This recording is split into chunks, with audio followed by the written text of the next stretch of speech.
नमस्कार. वर्ग 2च्या जमिनींवरती ज्यांचे घरं आहेत, अशा नागरिकांसाठी आपल्या महायुती सरकारने अतिशय महत्त्वाचा निर्णय घेतलेला आहे. काल कायदा पारित करण्यात आलेला आहे. आपल्या राज्यामध्ये साधारण 70,000 असे घरं आहेत, जे वर्ग 2च्या जमिनीवरती आहेत, शहरी भागामध्ये आहेत. आपल्या धाराशिव जिल्ह्यामध्ये देखील मोठ्या प्रमाणात आहेत. तर त्या बाबतीमध्ये दोन महत्त्वाचे निर्णय झालेत.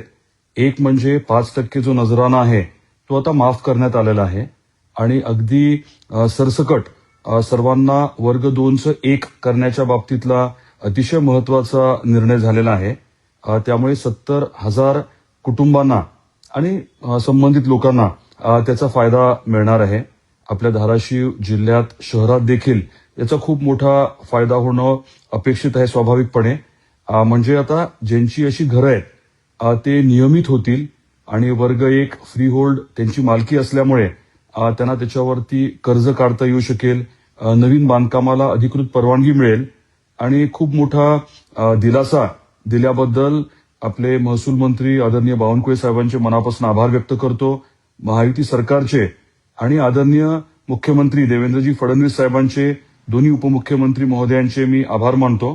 कारण जो निर्णय घेण्यात आला होता त्याच्यामध्ये आता सहजता आणली आहे आणि सहजता आणल्यामुळे आणि 5% नजराना माफ केलेला आहे. त्यामुळे निःशुल्क वर्ग 2चं 1 हे घराची जागा होणार आहे. घराची मालकी जी आहे ती स्वच्छपणे त्या लोकांना मिळणार आहे, त्या कुटुंबाला मिळणार आहे.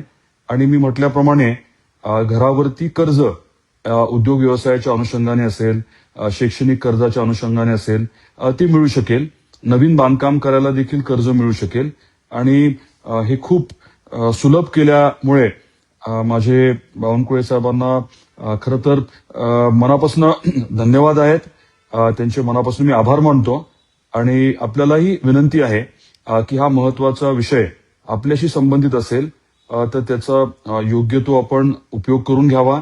कुठे अडचण आली तर जरूर आम्हाला सांगावं. जे वर्ग 2चे जागेवरती घरं होते आपल्या शहरी भागामध्ये, त्यांना वर्ग 1 करण्याच्या बाबतीत, मदतमासच्या बाबतीतला विषय आहे. हे करण्याबाबतीतला हा निर्णय आहे.